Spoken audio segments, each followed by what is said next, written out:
How did you come up with the idea of starting a poultry farm, which is ML Poultry today? So naturally, I grew up as a businessman because I hail from a business family, starting from my grandfather to my father to me. So starting a poultry business is a different line from my family business. But when I look into the poultry statistics of the Gambia area, less than 5% of poultry products that we consume in the Gambia is imported, and this can be produced locally. You look at the youth unemployment rate, it's at 41.5%. The number is increasing.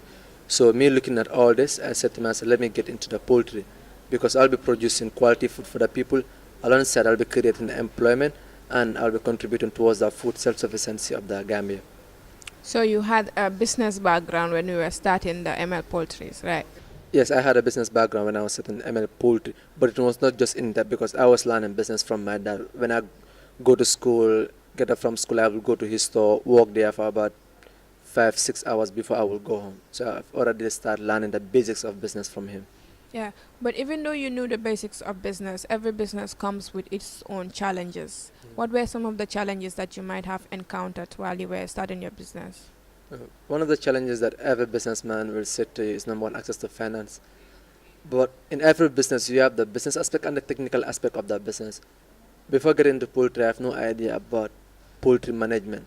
So I have to learn about 3 to 4 months going to well-established poultry farms to learn about poultry management. So when I get the basic knowledge, I have to raise money, which I did it like in a very quick space of time to start my poultry. And if you look at, as say, I quoted the statistic that 95% of our poultry products is imported.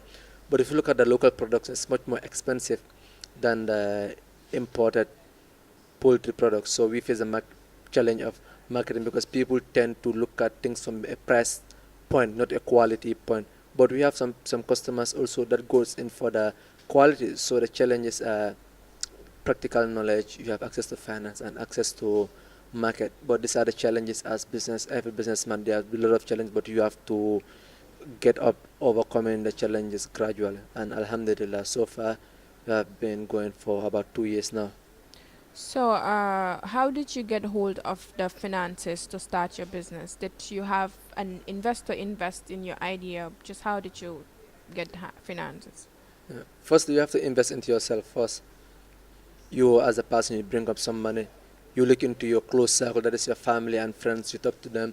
They might give you some money before an investor give you money. The investors will give you a money at a stage where you have traction, where your business have achieved something. And for me now, I'm at that stage where I have like pre-seed, like from myself and from the family and some grants. Now we are looking to expand. We're looking at the doors of an investors to come in to invest because now it is a bigger pie where everyone should come and have their shares. Yeah, so I know that handling a poultry farm can be very technical, and there's so many tools and some machineries that you might need to be successful in what you do. So when you were starting, did you have all of the tools and equipments that you need in carrying out your day-to-day work at your farm? No, when I was starting, I didn't have like complex tool to operate like an automated farm because in poultry you have two things. You either do like the battery cage system, which is an automated side, or you do the deplitter depending on your resources. So I choose to do the deplitter system, but we're planning to integrate it to the battery cage system. That is the automated system of poultry, where we'll be able to accommodate more bird and we will be doing less work because the manual system is more of the hard work. So now at the farm, what challenges do you feel like that is what you still have apart from when you started? I think now we are at the scale up stage. Like the challenges are even more than when you start because you are about to scale at a new level. You're thinking, okay, invest in all this amount of money, put in other people's money. Will the business actually work? Now we have like more prone to disease outbreak, but we also have mitigating strategies. That's our biosecurity measures for us to put in. And now as a business is growing big, you need to have like more people to for you to work with. It's not just only one man, so but you need to have like a competent team. Now, finding that competent team is difficult, but these are challenges. You have to go out there, look for, scout for the best talent for you to work with, and you producing more products, so you have to go out there, do more marketing, aggressive marketing, because you're competing on a different scale. You compete on a large scale rather than on a small scale of when you started. Yeah. So last year you were one of the winners at the Tough Startup Pitching Competition. Can you tell us how that has added to your business? A tough startup has put my business on another whole different level because it has validated my business, number one. Because for so long people have just seen, okay, this guy is doing poultry. Okay, some people they say like, what value does poultry have? But when a guy like Mustafa Njai, one of the biggest business mogul in Gambia, come in to invest into your business, I think that will put your business on another level. And also it has increased our customer base because the tough startup also come with the publicity. I think focus is about getting a vision. I think those of you who sat in forums like this with me, I do emphasize a lot about having a vision. Any entrepreneur who wants to do any business without a vision, I don't think you'll succeed. So one is first to have a vision. You need to know what you want. And once you identify what you want, you need to be focused. And you will have, stumbling blocks as you proceed, as you progress. But I think you need to keep focus on what you believe in. What you believe in is your vision. Your vision is your dream, something that you can see that nobody else can see. So my advice to the private sector players is to do more of such like the startup forum where they will invite people, but more so to the government, because the government of the Gambia needs to know that the young people are the now and the future, and supporting these young people, it's important. For example, we are saying there's a high lot of youth unemployment rate in this country, but the sector that can solve this is the agricultural sector. If government is speaking about agriculture, they only speak about the farming aspect, that is the growing of the crop, but rarely they speak of the animal husbandry. And even if they speak of the animal husbandry, they only speak about the goats, the sheep, and the cattle. Poultry is one of the sectors that can revolutionize Gambia, because poultry is a whole value chain, starting from the farmer that will produce corn to the last consumer that will eat the chickens or the eggs. There's a value chain.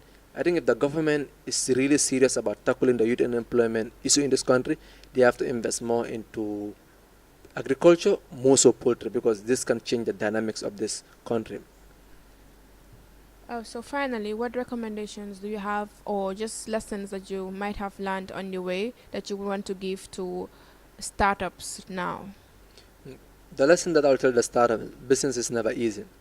And you're not your own boss. When you start in a business, you'll say, oh, I'm starting a business because I want to become the boss. No. If you start your own business, your customers are your boss, are your number one boss. Then you have your employees, then you have your shareholders if you have any, then you come the last. And even if you if you read the income flow statement that I believe every entrepreneur should know, you are paid the last. That is, you are paid from your net profit or net losses. But it is all the vision that you have, that you believe in.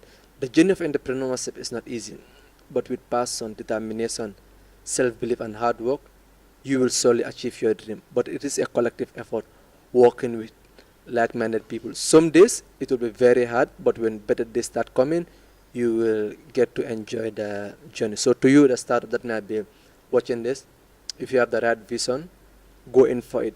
But the first 5 years, it won't be easy. But just look at the vision of where you want to be, where you want to see yourself, and that will keep you going. I know you went to the World Cup for Startups in Saudi some couple of weeks ago. Can you tell us how the journey was to join in, and then how it has added to you? The Global Entrepreneurship World Cup is the highest level that any entrepreneur can go to right now, because this is the maiden edition of the Entrepreneurship World Cup, where over 102,000 applicants, 100 entrepreneurs are selected to go to the Entrepreneurship World Cup to pitch their ideas to world-class investors and judges. So the journey took about 6 months, because we have to do national competition, then you go to the global scale. But you are part of a network of the Global 100. The Global 100 are the best startups all over the world, ranging from Africa to America to Asia to the Middle East and to Europe. You get to meet with this, because nowadays the world is moving. We are building a global entrepreneurship ecosystem, because if you have the network, you can actually expand your business to any of the countries. Sometimes it's not about the money that you need. You need that one contact that might introduce you to someone that might be your next big customer and that might push your business to the next level.